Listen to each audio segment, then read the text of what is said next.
안녕하십니까. 저는 카이스트 산업과학과에서 이 제조 피지컬 AI 연구하고 있고, 지금 다임 리서치, 카이스트가 창업한 회사인데요. 다임 리서치 부사장으로 있는 이성욱이라고 합니다.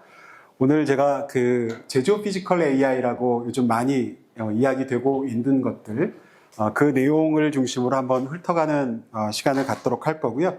그 중에서 우리가 다크 팩토리를 구현할 때 왜 물류 자동화가 굉장히 중요하게 다루어지는가에 대한 내용을 같이 이야기해 보도록 하겠습니다. 요즘 우리 제조 환경이 굉장히 많이 변하고 있는 것 같습니다. 여러 가지 드라이버가 있겠지만 크게 세 가지 드라이버를 이야기하고 있는데, 첫 번째가 고객이 너무 다변화되고, 또는 뭐 꼭 B2B 고객이라고 할지라도 기업의 니즈도 다변화되고 있기 때문에 굉장히 다품종 소량 생산을 소화해야 되는 것들이 굉장히 중요한 변화 중에 하나고요. 두 번째가 뭐 반도체도 그렇고 조선도 그렇고 우리나라가 전 세계 1등을 하고 있는 여러 제조 산업의 변화 때문에 빠른 시간 내에 생산량과 생산성을 늘려야 하는 이 압박들이 굉장히 많이 팽배해 있습니다. 세 번째는 과거와 다른 형태로, 과거라고 하면 비용 때문에 우리가 공장을 중국으로 옮기고 베트남으로 옮기고 그랬다라고 하면, 과거와 다른 이유로 공장을 새로 만들어야 되거나 라인을 증설해야 되거나, 그게 미국 아니어야 하기도 하고 또는 뭐 유럽이어야 하기도 하고, 이런 일들이 굉장히 많아지면서 동시에 보낼 수 있는 사람은 굉장히 없죠. 어느 직장이나 마찬가지입니다만, 일할 만한 사람들은 다 40이 넘었다, 50이 넘었다, 5년 후면 다 정년퇴직하면 아무도 없다, 이런 위기감들 되게 많잖아요. 이런 상황에서 우리 제조 경쟁력을 어떻게 갖춰갈지에 대한 고민이 우리 제조 현장에서 굉장히 많이 일어나고 있는데, 특히나 이 회사가 그랬던 것 같습니다. 뭐 꼭 이 회사를 말씀드리려고 했던 것이 아니라, 자동차도 제가 옛날에 어렸었을 때는 자동차라고 하면 엑셀, 그 다음에 아반떼, 소나타, 그랜저, 이 네 개만 알면 다 알았던 것 같은데, 요즘 자동차의 이 라인을 보면 무슨 차인지 처음 봤는데 뒤를 보면 아는 브랜드고 그런 건 굉장히 많죠. 자동차의 SKU도 굉장히 많아지고 있고, 그 하나의 SKU 안에 들어가는 옵션의 형태도 많아지다 보니까 그거 하나하나에다가 라인을 다 깔면 사실은 공장이 엄청나게 커야 되는 상황으로 가고 있는 거죠. 그래서 이 회사가 싱가포르에 5년 전부터 굉장히 새로운 실험을 하고 있는데, 이렇게 멋들어진 공장을 만들었지만 이 공장이 부족한 생산량을 채우기 위해서 더 많은 자동차를 생산하기 위한 공장이 아니라, 도대체 어떻게 하면 미래의 공장이 어떤 모습이어야 우리가 이런 생산량의 변화, 제조 환경이 처한 여러 가지 변화를 대응할 수 있을까에 대한 고민을 위해서 순수하게 연구의 목적으로 이 공장을 지었습니다. 되게 전 세계 1등 하는 회사는 사실 스케일도 크다라는 생각들을 합니다만, 여러 가지 이 공장이 추구하고자 하는 바가 있었지만, 간략하게 이야기하면 컨베어 벨트를 뜯어내자 했습니다. 컨베어 벨트라고 하면 다들 잘 아시는 것처럼 컨베어 벨트 위에 올라가면 사실 하나의 형태의 생산품만 나오죠.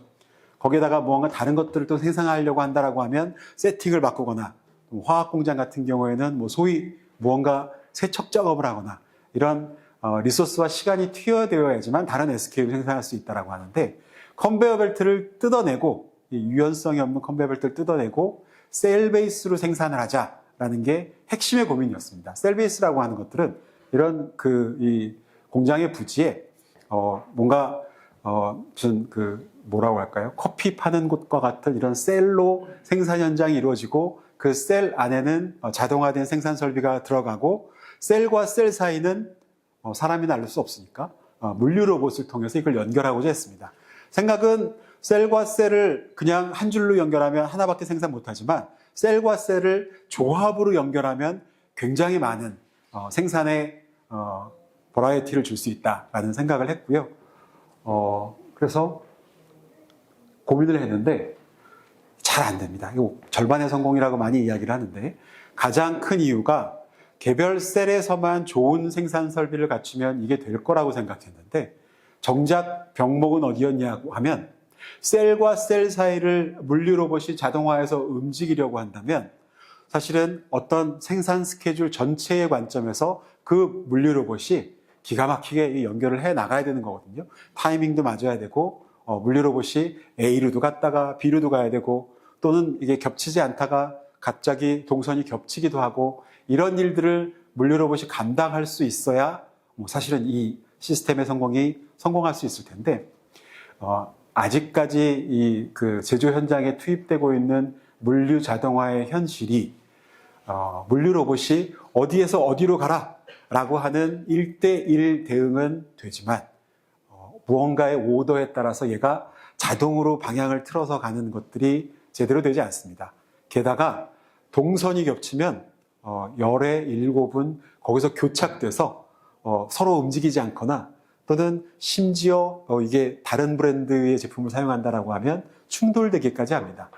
이기종이거나 또는 외부의 환경 변화나 이게 5대만 넘어가도 잘 안 된다. 그래서 아까 이야기했던 셀과 셀을 연결하면서 유연성을 가져간다는 생각은 좋았지만 이게 실제로 잘 구현되지 않는구나 라고 하는 것이 이 회사의 생각이었고, 최근 벌어지고 있는 제조 피지컬 AI에서 여러 가지 연구되고 있는 것 중에 물류가 굉장히 중요한 이유가, 미래의 무인 공장을 만들려면 개별 공정에서의 자동화 굉장히 중요하지만 이게 물류가 뒷받침되지 않으면 안 되는구나 라는 것들을 레슨으로 배우고 있는 것 같습니다. 어떻게 보면 역사적으로도 증명되었었던 것이요, 아피쿠스 클라우디우스라고 하는 이 사람인데, 이 사람은 아주 오래전 우리 이태리 여행 가면 이렇게 수도교라고 있죠. 이거를 처음 주창한 사람이었는데, 그 전에 이 로마는 전쟁을 위해서 사람들을 막 이제 모으고 막 하면서 그 사람들이 살아야 되니까 그 사람들이 살기 위한 물을 우물에서 공급받습니다. 이태리 가면 우물이 진짜 많죠. 그래서 사람이 많아지면 많을수록 어떻게 합니까? 우물을 덮어죠. 우물을 덮었는데 어느 순간이 지나면서 우물을 덮어도 그 통이 그 통이니까 물이 더 늘어나지 않고 구멍만 많아지고, 사실은 물이 안 나오는 우물도 많아지고, 그걸로 사람이 충분하게 물을 마실 수 없고, 게다가 우물이 오염되면 밑에가 다 똑같은 통로이기 때문에 다 오염돼서 사람들이 전염병에 걸리고 이런 문제가 굉장히 많았던 겁니다. 그래서 아피우스가 이거를 해결하려면 수십 킬로 바깥에 있는 호수에서 강에서 물을 끌고 와야 합니다 라는 것들을 이야기했죠. 당연히 모든 새로운 시도에는 반대가 있죠. 뭐하러 그렇게 하냐, 우물을 덮으면 되지. 수십 킬로를 끌어온다라고 하면 네가 그 끌어올 자신이 있냐, 그 ROI가 나오겠냐 라고 하는 여러 가지가 이야기했었습니다만, 의지로 이 수도교를 완성했고, 사실 로마일 수 있었던 여러 가지 이유가, 처음에는 이렇게 1차원적인 사고로 무언가를 대응하는 시스템에서 길을 만들고 또는 수도교를 만들고 도시가 융성할 수 있는 체계를 만들었던 것이 로마가 로마일 수 있었던 이유다라는 이야기 굉장히 많이 하죠. 도시가 제대로 일어나려면 뭐가 공급되어야 하냐면 물이 공급되어야 되고, 물이 공급되는 체계부터 먼저 갖춘 도시가 커질 수 있다라는 그런 얘기를 하고 싶었던 거고요. 가장 큰 특징은 몇 명 잘하는 친구들이 있고요. 그 친구가 공을 잡으면 다 모여듭니다. 그렇게 이렇게 축구를 하면 동네에선 이길 수 있겠지만 사실은 이제 뭔가 대회에 나가면 그게 잘 안 됩니다. 축구에서 제일 중요한 공급은 공의 공급이거든요. 공의 공급은 사람이 드리블을 해서 되는 게 아니라 패스 시스템을 갖춰야 되고, 패스 시스템을 중심으로 각각의 선수는 자기 위치를 지킬 수 있고, 이 공의 움직임의 시스템을 만들어야 축구가 느는 거죠. 이런 것처럼 사실 역사적으로도, 또는 우리가 살짝 고개를 돌려서 우리의 실생활에 다른 걸 보더라도 어떤 시스템에서 이게 지속적으로 발전할 수 있는 체계를 갖추려면 무엇의 공급이 이 체계에서 굉장히 중요한 것인가에 대한 것들을 정의하는 것들이 필요하고, 로마에선 물이었고 축구에선 공이었고, 사실은 공장에서는 원재료와 제공과 이런 것들이 적절히 투입될 수 있는 시스템을 제대로 갖추지 않으면 거기다가 생산 설비만 때려 박는다고 해서 이게 어느 수준 이상을 올라갈 수 있냐라고 하게 되면 그렇지 않다라고 하는 레슨이 지금 되게 시장에 팽배한 것 같습니다.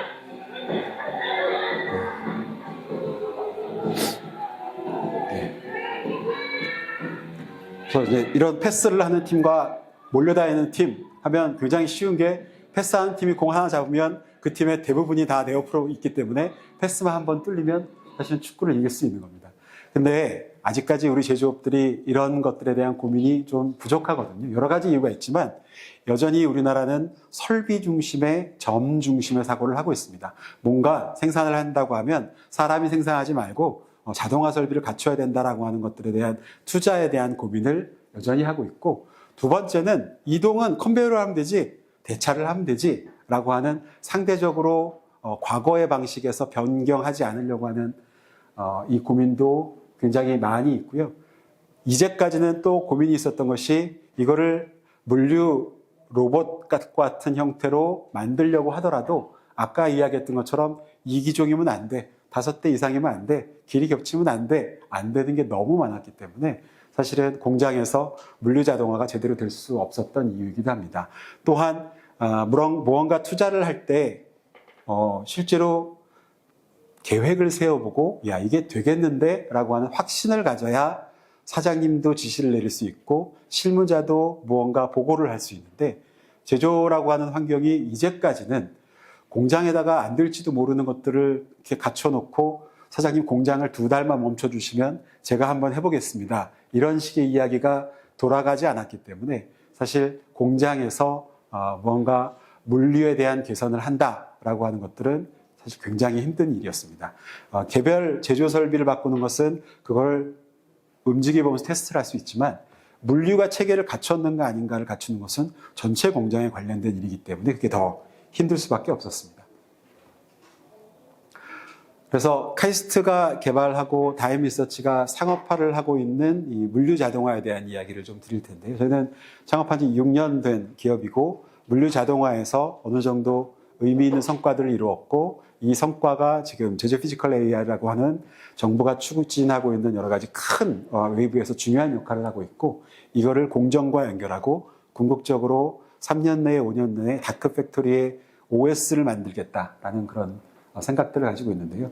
저희들이 물류 최적화 관점에서 만들어 놓은 것들을 간단하게 이렇게 설명드릴 수 있겠습니다. 앞서 말씀드렸던 것처럼 현재 공장, 물류센터도 마찬가지입니다.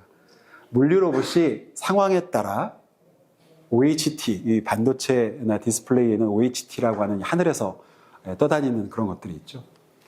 AGV-AMR, 우리 예전에 아마존에서 많이 봤었던, 최근에는 휴머노이드, 이런 것들을 공장에다 설치하는 지금까지의 방법은 다 좋은 것들을 비딩해서 구매해서 최저가 중심으로 결정해서 공장에다 다 갖다 놓습니다. 그 다음에는 공장이 이게 어떻게 움직여야 잘 돌아갈 것인가에 대한 것들을 내부적으로 정의를 하고 얘가 그 일들을 수행하도록 코딩합니다. 그래서 상위 시스템이 여러 가지 명령을 내리지 않겠습니까? 생산이건 운반이건. 그거를 경로와 작업과 제어와 이것들을 이기종의 것들을 연결해서 공장이라고 하는 단위가 돌 수 있도록 하는 것은 말은 쉽지만 굉장히 어려운 일입니다. 어쩌면 이렇게 진행했던 회사 중에 100% 안정화되는 것들은 보기 힘들 뿐더러 안정화됐다고 생각하더라도 공장의 레이아웃이 약간만 바뀌면 처음부터 다시 안정화를 해야 합니다. 상상해 보시면 무언가 퍼즐을 강제로 맞춰놓은 것들이 하나가 바뀌면 사실 다 바꾸지 않으면 다시 못 맞추잖아요. 그런 거와 똑같습니다. 카이스트가 만들고 다임리서치가 사업하고 있는 것들은 이 모든 것들을 하나의 소프트웨어로 올렸습니다. 그리고 이 소프트웨어와 얘는 프로토콜의 연결 작업만 하게 되면 하나의 소프트웨어가 상위 시스템의 명령을 받아서 그게 생산이건 운반이건 공장이 이 모든 물류 로봇을 다 통합해서 제대로 움직일 수 있도록 만든 것이 지금까지 진행이 됐었던 거고요. 여기에 물류가 자동화되고 무인화됐는데 생산까지 자동화되고 무인화될 수 있다고 하면 이건 공장이 무인화되는 거다. 그러면 공장이 하나의 로봇처럼 또는 어플리케이션처럼 돌아갈 수 있는 체계를 만들게 되면 이게 우리가 추구하는 다크 팩토리고 무인 공장이다라는 그 컨셉으로 정부가 이 사업에 대해서 여러 가지 열의를 보이고 있습니다. 항상 최신 기술을 이야기하더라도 우리 이제 프로젝터와 이 포인터의 기술이, 그래서 다임이 가지고 있는 이걸 만들기 위해서 고민했었던 5가지 기술에 대한 내용이고요. 거꾸로 얘기하면 여러분들이 가지고 있는 뭐 고객이든 또는 우리의 현장이건 물류에 대해서 무언가를 결정할 때 반드시 물어봐야 되는 것들이 이 5가지다라는 말씀을 드릴 수 있겠습니다. 지금 현장에서는 예를 들어서 한 2대 정도의 물리 로봇이 도는 현장이라고 하면 어떻게 돌아가겠지만, 그건 요즘 뭐 중국집에서도 로봇이 돌지 않습니까? 진짜 공장처럼 움직일 수 있다면, 지금이 마지막 투자가 아니라 공장이 계속 커져야 된다면, 지금 결정하는 여러 가지 요소 중에 이 5가지 살펴보는 것들은 굉장히 중요한 의사결정입니다. 뒤에서 하나씩 살펴보겠습니다. 그래서 당연히 이제 AI에 대해서 전문가 수준인 분들이 많이 있고, 그럼에도 불구하고 제조의 도메인은 이해하지만 AI에 대해서 아직까지는 낯선 분도 있을 것 같아서 좀 쉽게 설명을 드리려고 노력을 했고요.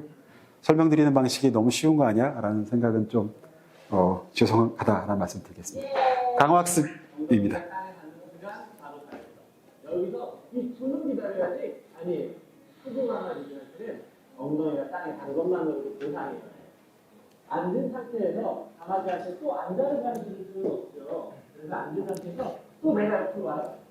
이렇게 장난 놓치고 냄새 맡고 옆으로 오고 냄새 맡고 아이고 그러다가 강아지를 가리키는 방법은 100% 강화학습으로 해야 된다고 지금 얘기하고 있습니다. 앉어를 가리키려고 하면 딱 앉는 순간에 보상이 주어져야 되고, 앉았었다라는 걸로 보상이 주어지면 강아지는 어떻게 할지 모른다라는 거고요. 결국은 우리 물리 로봇도 여러 가지 변화의 상황에 대응할 수 있다라고 하면 그 변화의 상황에서 진짜 의미 있는 의사결정을 했었을 때 보상이 갈 수 있는 시스템, 강화학습이 이 알고리즘에 같이 민글되지 않으면 룰 베이스의 시스템이거나 아주 심플한 머신러닝으로는 아까 H처럼 굉장히 다이나믹한 생산 스케줄의 변경을 추구하고자 하는 기업들한테는 이게 제대로 돌아갈 수가 없습니다. 그래서 그런 관점에서 카이스트가 만든 이 시스템은 강화학습의 단위가 뭔지도 굉장히 중요한데요. 개별 비클이 강화학습의 단위일 수도 있습니다. 내가 움직여봤더니 굉장히 목적을 잘 수행하는 것 같아 라고 했었을 때 보상을 주는 방식일 수도 있는데, 예를 들면 서울시의 교통을 되게 잘 흘러가게 하고 싶었을 때 강화학습을 하는 방법이 개별 자율 자동차한테 메리트를 줄 수도 있습니다. 그 차가 굉장히 목적지에 빨리 가면 뭔가 기름값을 깎아주거나 세금을 깎아주거나 그렇게 할 수도 있죠. 그래서 서울시에 있는 100만 자동차가 다 빨리만 가면 보상을 받는다. 이게 서울시의 교통이 안정적으로 움직일 수 있는 걸 보장할 수 있을까요? 아마도 안 될 겁니다. 이렇게 골목거리마다 다 막혀 있고 서로 빨리 가겠다고 난리고 결국은 진짜 그냥 서울 어디 가도 막히는 이런 상황이 될 텐데, 서울시의 교통을 최적화하는 것이 목적이라고 하면 강화학습의 단위는 중앙에 있어야 됩니다. 서울시의 교통관제국이 전체 자율주행차를 통제하는 관점에서 서울시 전체의 교통 생산성이라는 것을 목적으로 두고 각각이 어떻게 움직여야 서울시 전체의 교통이 좋아지는지에 대해서 알고리즘을 만들지 않으면 사실 우리가 기대한 생산성은 나올 수 없고, 공장도 생각해 보시면 지금 대부분의 피지컬 AI를 얘기할 때 개별 로봇이 잘 움직이는 것들 중심으로 고민을 하고 있거든요. 자기 혼자 잘 움직이는 로봇들이 공장에 가득하면 생산이 잘 이루어질 것인가? 공장이라는 거는 스케줄이 있고 스케줄 관점에서 선후 관계도 있고 그게 흐름도 있고 흐름이 바뀌기도 하고, 공장의 전체의 생산성 관점에서 고민하지 않으면 알고리즘이 제대로 만들어질 수가 없거든요.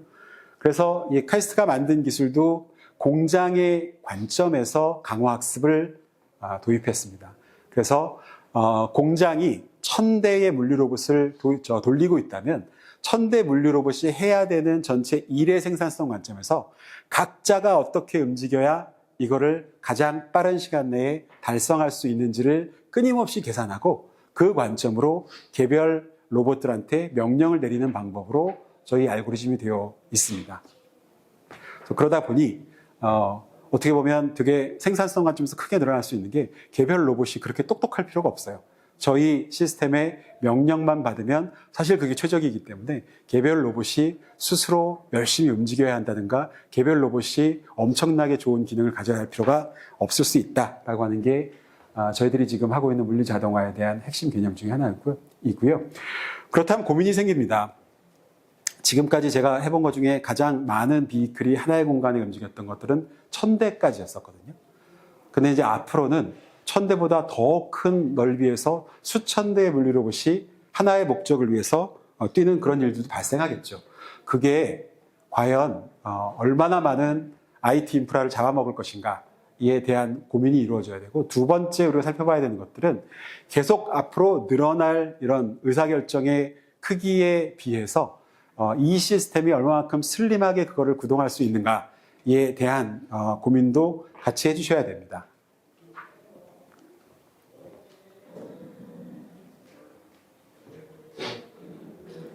비행기가 날다가 새에 부닥쳐서 엔진이 파열됐습니다.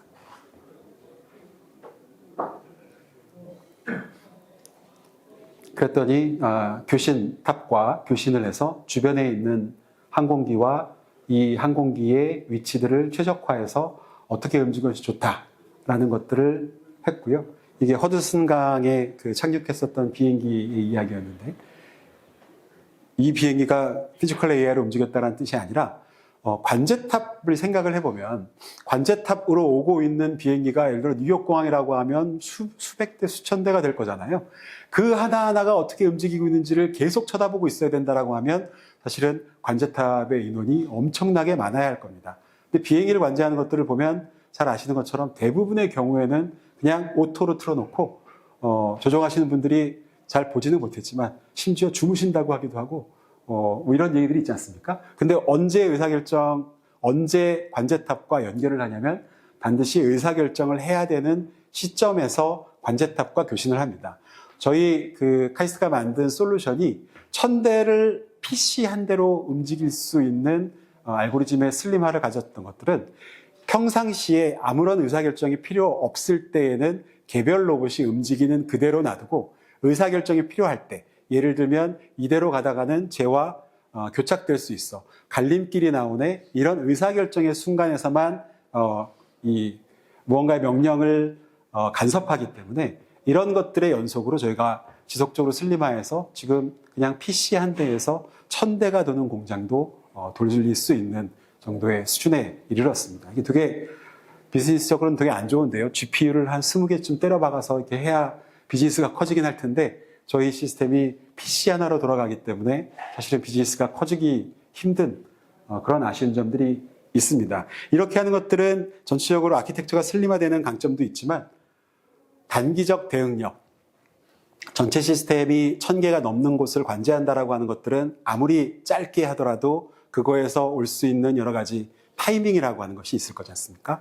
그런 관점에서 대부분의 물류 로봇들은 앞에 뭐가 나타났었을 때 급정지를 한다든가 이런 기능들을 스스로 가지고 있거든요. 그래서 그런 것들을 중앙에서 명령 내리지 않고 이런 비이클이 스스로 할 수 있도록 하면서 단기적 대응력을 유지하면서도 전체 관점에서 효과적인 명령을 내리기 때문에 목표 최적화된 명령과, 그리고 이기종이라고 하더라도 저희 시스템과 연결만 되면 제대로 움직일 수 있는 기반을 갖추게 합니다. 그래서 예를 들면 이런 게 가능한 건데요.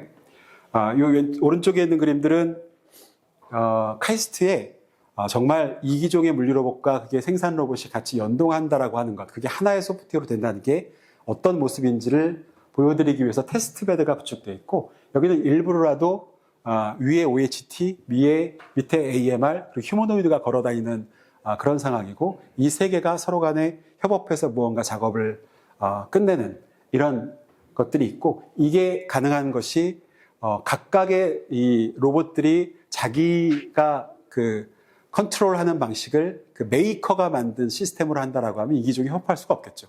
근데 저희는 하나의 소프트웨어가 이 모든 것들을 협업할 수 있도록 하기 때문에 이기종 협업이 되는 것이고요.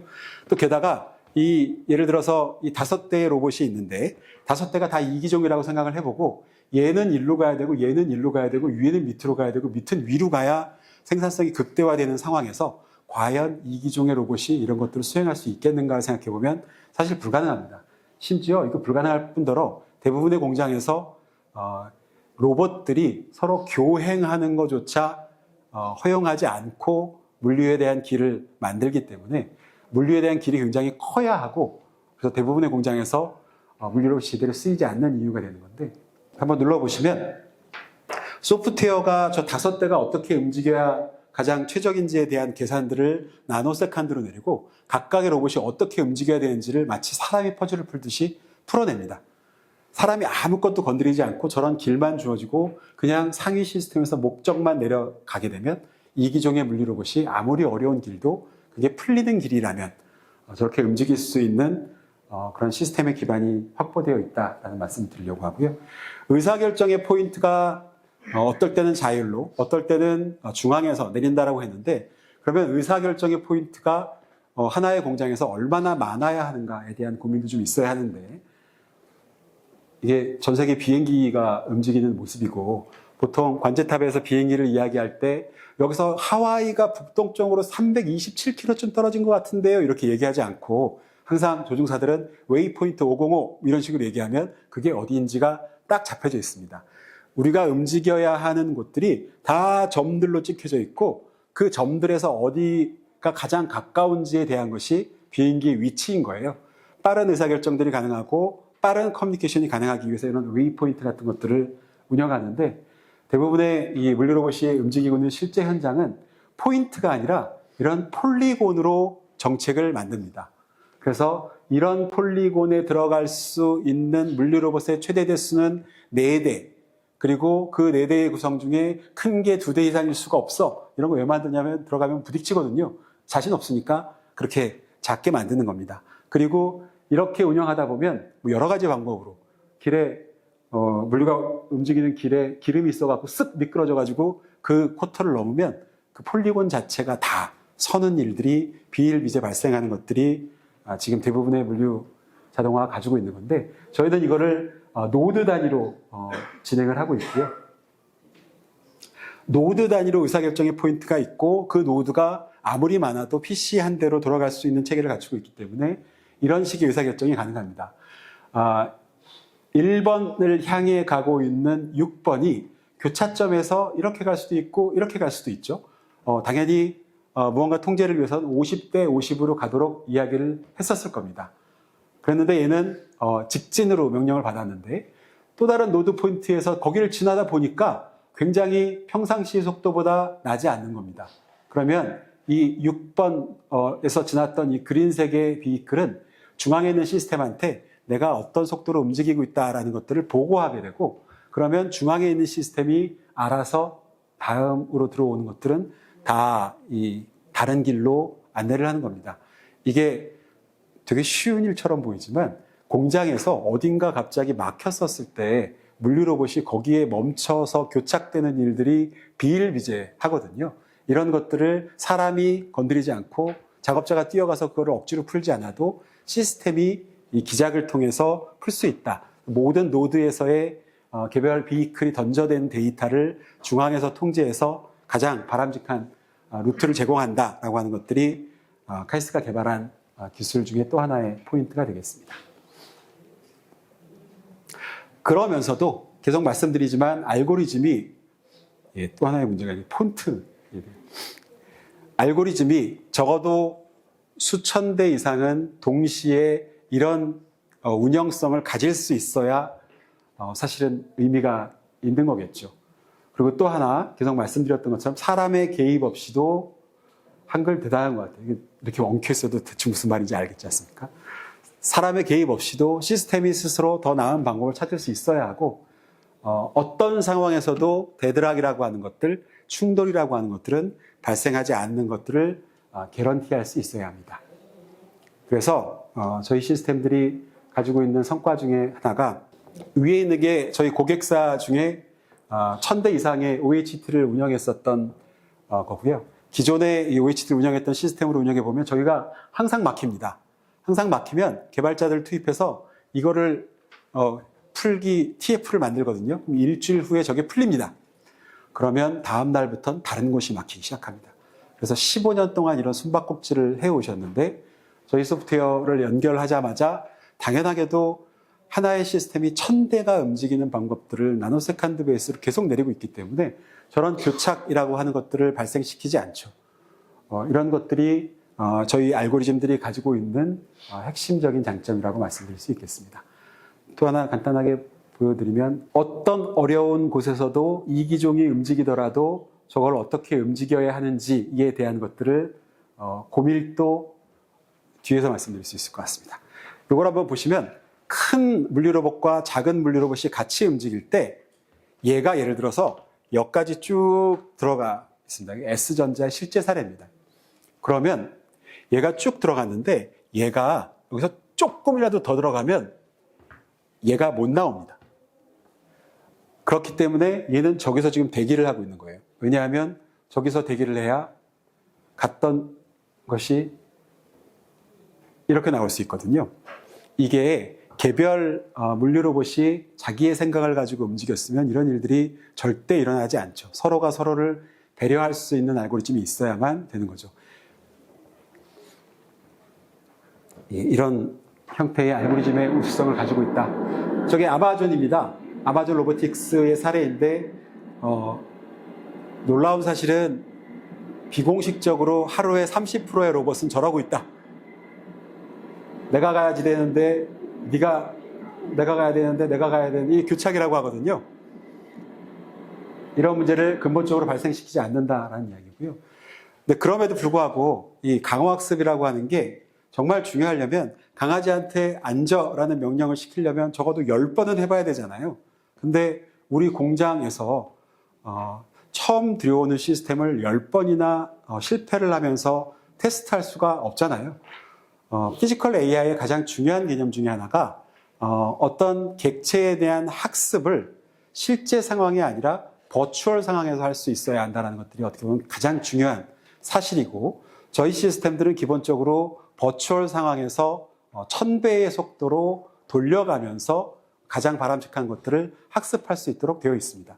1000배라고 하면 예를 들어 하루 안에 도는 시스템에서 발생할 수 있는 모든 문제를 약 몇 초 만에 다 풀어야 한다는 걸 의미하는 거고요. 이게 그렇게 돌아간다는 걸 모르는 현업 담당자의 입장에서는 길이 바뀌었는데 얘가 바로바로 좋은 길을 찾아가네? 당연하죠. 1000배의 속도로 이미 한 달치에 발생할 수 있는 이벤트를 다 학습했으니까요. 예를 들면 이런 겁니다. 헬기를 아직 모를 줄 모르는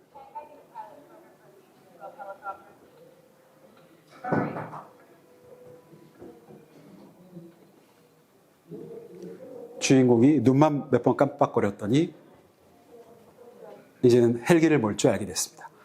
이런 것처럼 공장 안에 움직이는 여러 가지 물류 시스템들이 만들어낼 수 있는 이슈를 현장이 아니라 버추얼에서 학습하고, 그 학습의 속도도 가속화하는 방식으로 수개월 동안 일어날 수 있는 이벤트에 대해서 다 어떻게 움직여야 되는지를 멀티로 학습해서 현장에 배치될 수 있는 형태가 되어야 되는 거고요. 피지컬 AI를 말씀드릴 때 보통 생각하시는 게 개별 로봇이 이런 그 물리적인 상황들을 다 학습해서 어떻게 움직여야 되고 어떻게 잡아야 되고 어떻게 자세를 유지해야지 라는 것들을 주로 고민한다라고 하면, 저희들이 고민하는 것들은 개별 로봇 단이 아니라 그 로봇이 다 모여져 있는 무인 공장, 무인 물류센터에 단에서 거기서 벌어질 수 있는 여러 가지 일들을 버추얼로 학습해서 현장으로 투입하는 거를 주로 연구하고 있습니다. 왜 저는 이게 중요하다고 생각을 하냐면, 개별 로봇이 이렇게 움직여가지고 좋은 로봇을 만드는 거는 과연 대한민국이라는 나라의 관점에서 중국이나 또는 뭐 일본이나 미국이나 이런 나라에 비해서 어느 정도 경쟁력을 가지고 할 수 있을까에 대한 고민이 솔직히 조금 있다라고 하면, 제조에서 이런 데이터를 학습해서 무인 공장에서 움직일 수 있는 거는 우리나라처럼 다이나믹한 제조 환경을 가지고 있고 모든 데이터가 글로벌 1위 수준으로 쏟아져 나오고 있고, 그 학습할 수 있는 데이터가 이렇게 넘쳐나고 국가와 대학과 기업과 여러 가지 연구소가 똘똘 뭉쳐서 그것도 엄청나게 빠르게 이거를 해낼 수 있는 나라가 우리나라밖에 없기 때문에, 저는 이런 형태의 제조 피지컬 AI가 AI 시대에서 우리가 세계 1등을 할 수 있는 가장 중요한 분야라고 생각을 하고, 이게 지금 정부에서도 우리가 AI 3대 강국이 되는 데 있어서의 가장 중요한 테마 중에 하나로 꼽히고 있는 이유가 그런 거라고 생각을 합니다. 그래서 궁극적으로 말씀드렸던 것처럼 저희의 시스템은 이게 실제 그 물리로봇을 움직이는 시스템이고, 옆에 있는 것들은 다 실제로는 없는 공장입니다. 실제로 없는 공장에서 공장에 대한 설계도를 미리 반영해서 그 공장이 움직이는 것처럼 이렇게 가속화해서 실제로 움직여보고 그때 학습된 알고리즘이 바로 시스템으로 연결되어서 현장에 투입되니 궁극적으로 저희들이 추구하는 시스템은 현장은 이런 시스템으로 모든 물리 로봇이 목표 관점으로 일사불란하게 움직일 수 있어야 되고 그런 내용들이 저런 디지털 트윈을 통해서 단순하게 모니터링 되는 게 아니라 디지털 트윈 위에 있는 데이터를 가지고 학습될 수 있어야 되고 그게 시뮬레이션을 통해 수백 시간, 수천 시간 미리 돌려보면서 검증된 후에 검증된 솔루션이 다시 현장으로 투입되는 이 흐름이 자유롭게 움직일 수 있어야 우리가 되게 쉽게 말하는 다크 팩토리가 될 수 있다라고 하는 것들이 카이스트가 연구해온 것들이고 그런 것들을 다임 리서치가 사업화하고 있다라고 말씀드릴 수 있겠습니다. 그래서 이런 시스템을 도입하게 되면 저희가 6년 동안 50개가 넘는 사이트에 실제 이 솔루션들을 투입해서 지금도 굉장히 성공적으로 돌아가고 있는데 저희들의 그 벤치마크로 물리 운반 시간이 감소됩니다. 당연히 교착도 발생하지 않고 전체 관점에서 생산성을 높이니까 그렇습니다. 물류 처리량도 당연히 높아질 수 있고요. 저희의 파트너인 로봇 제조사들이 싫어하는 얘기가 어떤 공장을 움직이는데 필요한 로봇 수도 20%까지 감소시킬 수 있습니다.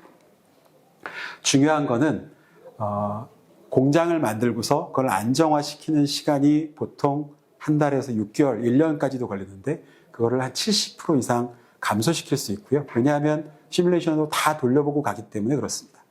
그래서 이런 장점들을 통해서 우리나라 제조가 앞으로도 경쟁력을 가질 수 있도록 AI 기술을 통해서 저희들이 이런 일을 만들고 있고 여러 가지 관심 있으신 분들은 여기 있는 연락처로 연락 주시면 조금 더 자세하게 기술 미팅할 수 있을 것 같습니다.